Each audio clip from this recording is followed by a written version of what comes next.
Happy Wednesday. Some days it's hard to know what day it is, isn't it? They're all kind of blending together. But this one is special here at Million Dollar Women because we have our summit. Our kickoff party for our summit is tomorrow night. The summit begins on April 23rd. We have 200 registrants for the summit. We're so excited. And then we're going to run all day on Friday. So can't wait to see you there. Hey, Danielle. I hope that your week is going well, whatever you're up to. And I always like to start these CEO check-ins with a little mindset teaching.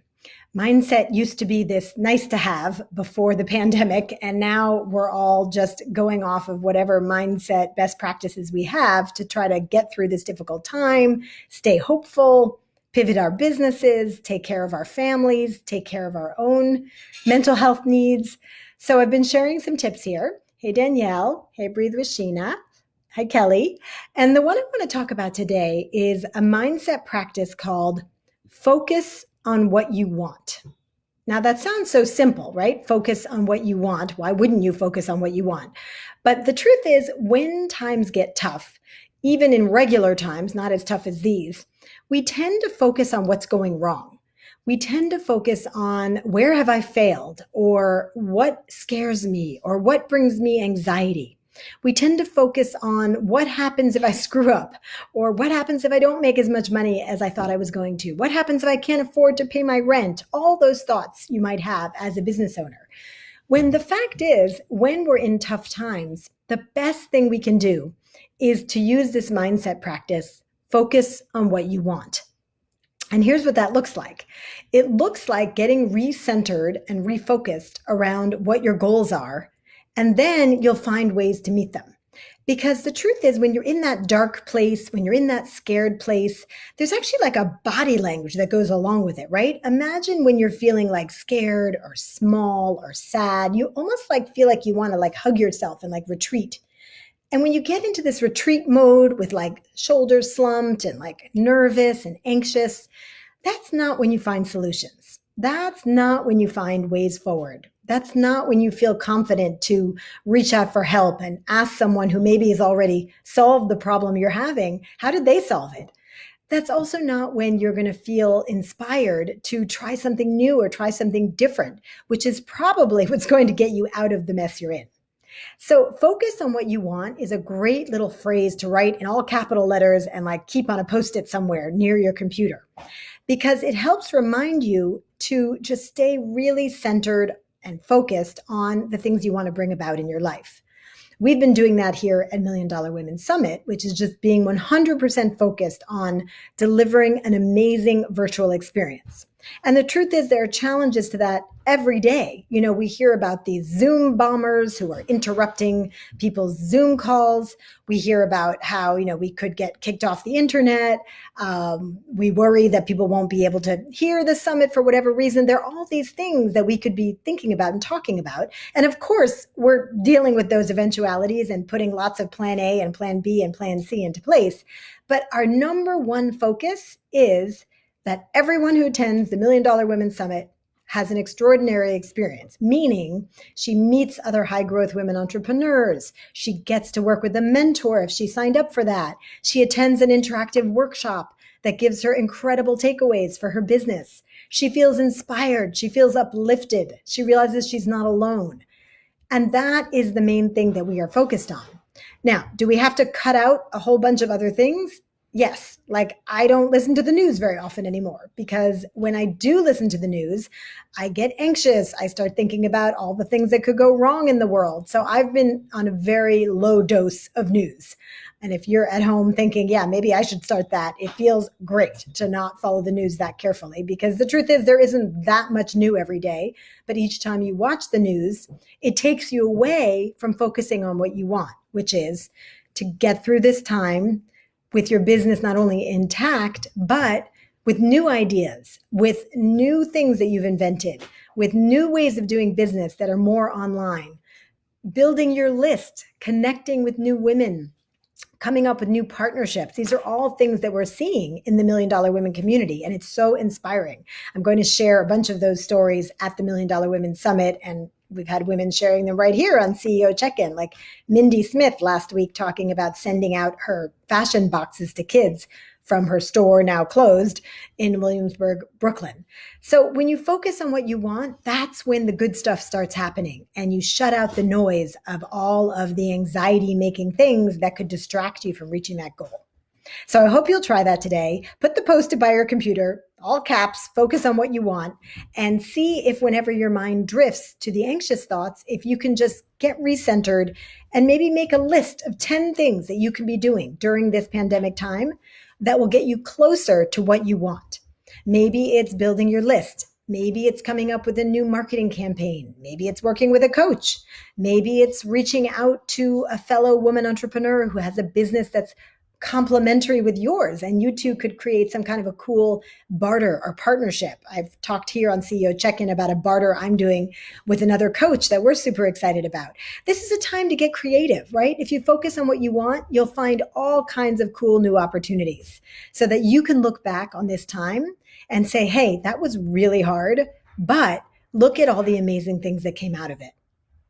And those of us who lived through the recession and 9/11 and some other really big, challenging national and world crises, we do have those memories, and we do remember the people we bonded with during those times and came up with cool ideas together during those times. And so I want that for you.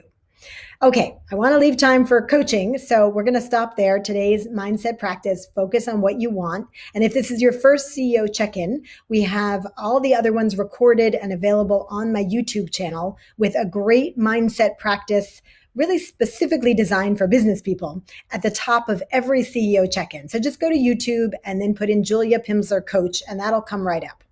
So let's see, who are we going to hear from today? I'm excited to see who wants to jump on and get a little bit of live coaching.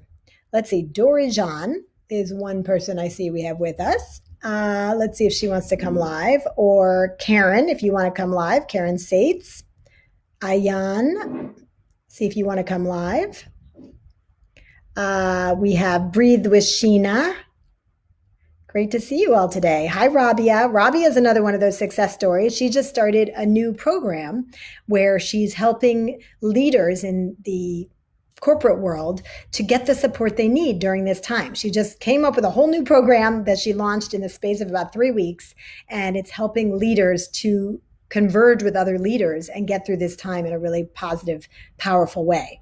So we're super proud of you, Rabia, for that, and can't wait to hear how that's going. Let's see, finding someone who's ready to go live with me right here, right now. Don't be shy. Oh, thanks for the wave, Rabia. I do want to hear how that's going with your signups for the program. So maybe you could come on and tell us. Rabia knows better than to show up at CEO Check-In not camera ready. There you are. Hello. You know, it's always risky showing up here. You might wind up on camera. How are you? I'm doing well, thank you. Although, definitely in the final sprint before the summit, we were on like our final tech check this morning. I've got the internet company coming any minute to upgrade our internet yet again, but it is coming together. Thank you. That's so exciting. I'm so looking forward to it. It's blocked off on my calendar. Yes, I'm so excited to have you there. Awesome. And how are things going with you today? They're good. I'm taking some of your advice and reaching out to other CEOs and people in my extended network to pass along some more information about my new offering. And so that's what I've been working on. Oh, I'm so happy to hear that. And when we were in Thrive the other night, because Rabia is in my Thrive program, we have a woman in our program who just launched a new program, just like Rabia did. And she had 4 or 5 signups. And so do you remember the question I asked her about how many phone calls she made? Yeah. It was how many? I think it was something like 35, and then she got 4 out of that. That's right. And the reason I wanted her to share that number is that is indicative of the effort one has to make now during this new normal. That, if before you sent out a couple of emails and, sent out 10 emails and got 3 clients, then now maybe it's 30 emails to get 3 clients. And so while nobody loves that, right, it is better to know it going into it, because then you don't get demoralized. I'll never forget when I used to teach fundraising And a woman showed up at one of my fundraising classes and she said, I wanted to raise money for my company, but I went and I pitched to 4 VCs and they all said no. And I was like, 4? I was like, add a 0 to that. Once you pitch to 40, if they've all said no, then you have a problem. But, in fundraising, those are just the odds. I mean, I think I pitched to 200 people to get to my VC funders. So sometimes there's just moments like that where we have the same odds as in fundraising, right? I don't think you haven't fundraised yet for your business, right, Rabia? I have not. No, well, this is good practice. Now you'll know what it feels like. Well, how is it going as you're reaching out? Are people interested in the program but thinking about it? What are you hearing? Yeah, it's I've been hearing some people who commented on my video and said it was a good initiative, and it's the first video I've ever done in my life, but I kind of just went for it. It came out great. I loved it. You couldn't tell it was your first one at all. Thank you. That's so sweet. Yeah, it was a lot of practice, but then at the end of the day, you just kind of need to do it. And I think something that you shared was there's a little bit of more permission to be informal because everyone is at home and everyone's trying to figure things out. So it doesn't have to be so buttoned up, right? That's right. Not as buttoned up as usual.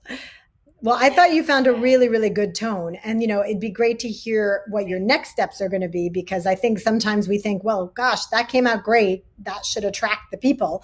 But in fact, it just requires so much putting out of content, right? Just to get people to understand what you're up to and to pay attention. Yeah. So what's the next step? Yeah, this is what I've been trying to figure out. I've been reaching out to my network and trying not to feel like you were saying, kind of down because it's just new, it's launched, and no one has kind of responded yet.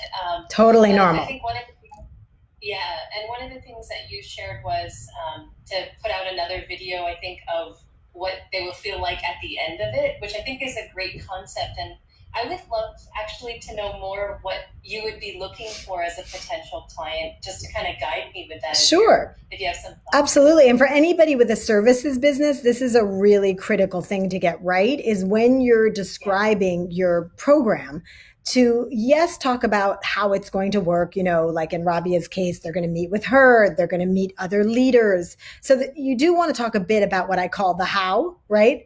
Like in my program, Masterclass, it's a 4-month program. You're going to get 2 modules a month, right? But that's all how. And people don't buy because of how. They buy because of the results they're going to get. So one thing you can do to increase your chances of, converting people, of having people actually sign up for the thing you want them to do, is to focus on how they're going to feel or what they're going to have or what they're going to be able to do at the end of your program. So for instance, if I wanted to sell a certification for NLP, right? I'm trained in NLP, neuro-linguistic programming, and I spent, I think it was $8,000 or $10,000, I can't even remember anymore, to get that certification. Now, I didn't do that because the coach said, well, you're going to fly to Australia, you're going to be in a conference room 8 a.m. to 8 p.m. I probably wouldn't have not done it as she described all that. She spent almost no time on the how. What she talked about was, well, yeah, once you're certified, Julia, you can use this for sales. You're going to be able to sell better. You can use this in your coaching. You're going to be able to help the women who are the most stuck and the most not able to move forward to get unstuck really easily. You're going to be able to do your own NLP workshops. NLP is a really valuable tool. And once you're trained, you'll be able to lead those workshops. So she did something that we call in NLP, it's called future pacing.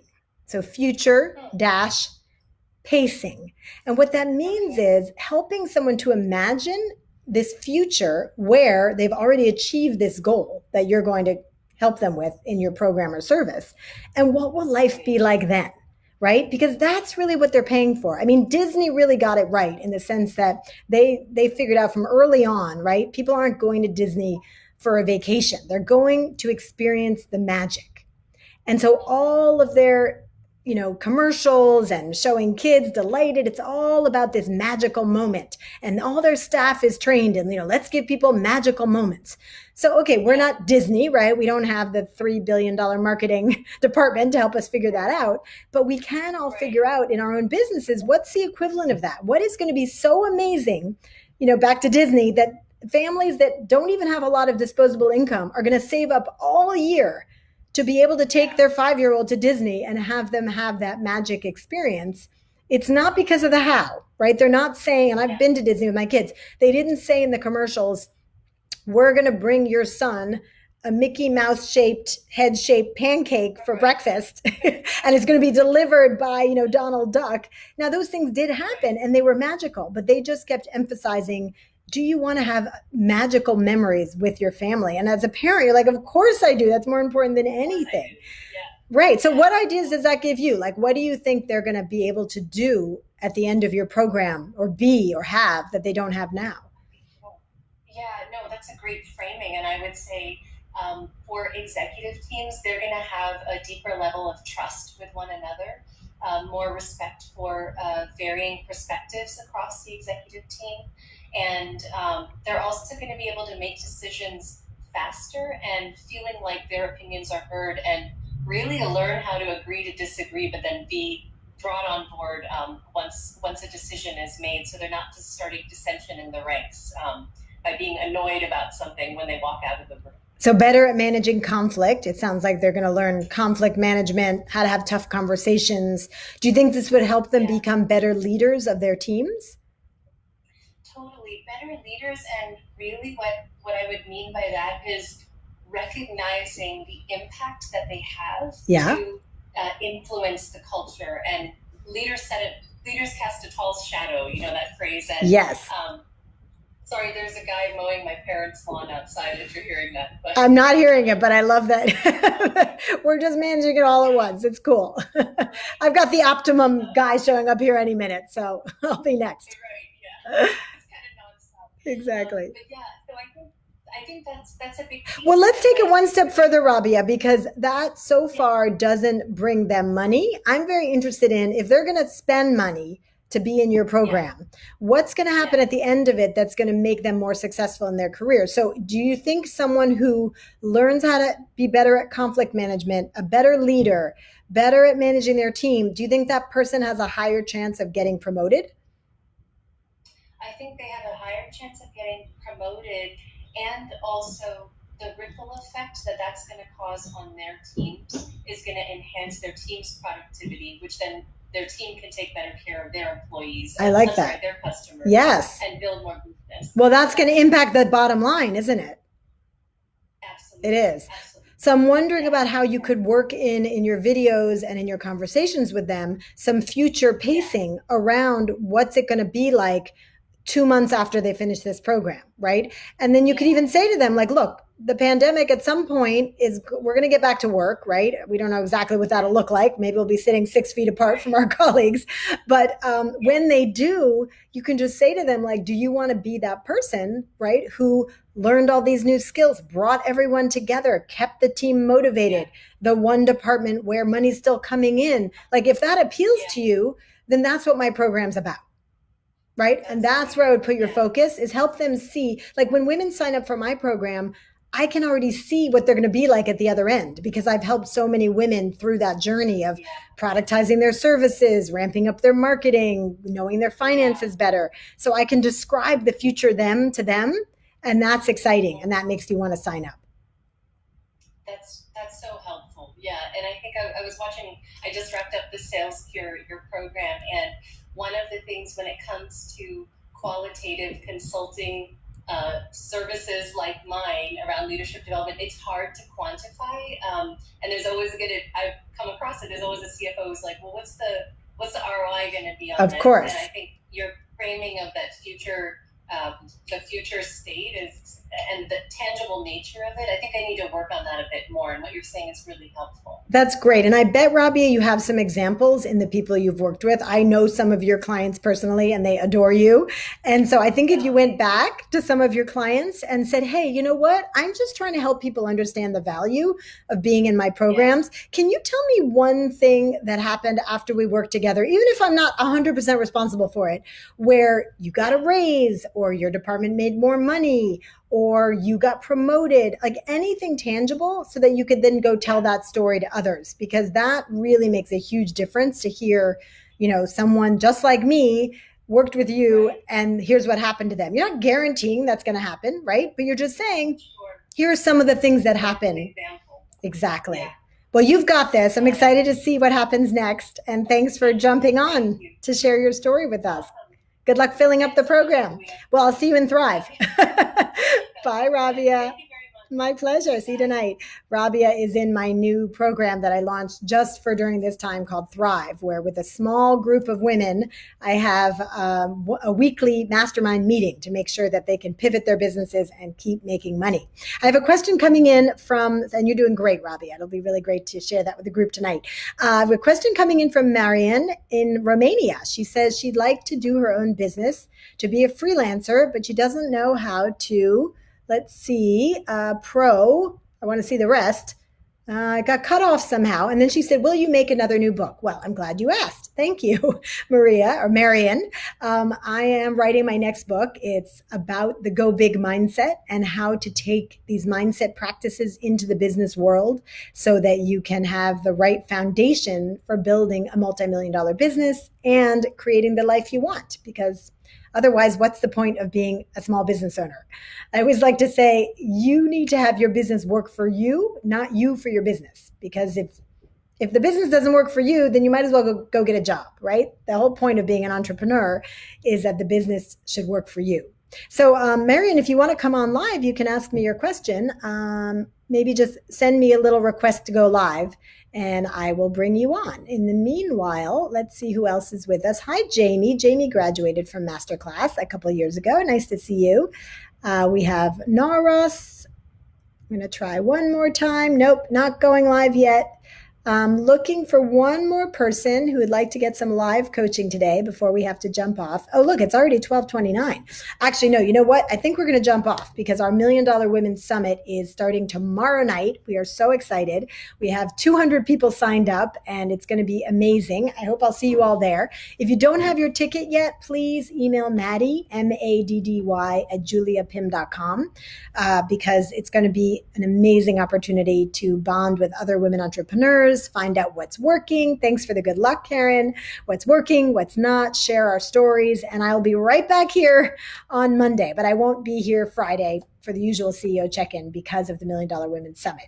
So remember to focus on what you want and to keep looking for the good. And if you need a little mindset boost, just head over to YouTube and go to Julia Pimsleur Coach, and you'll find more of these mindset tips. I use them all every single day, and that's what's helped to keep me positive, motivated, able to create the $1 Million Women's Summit and continue to coach the amazing women in our community. So thanks for being with us today. Have an awesome rest of your day, and I will see many of you tomorrow night at the summit. Bye.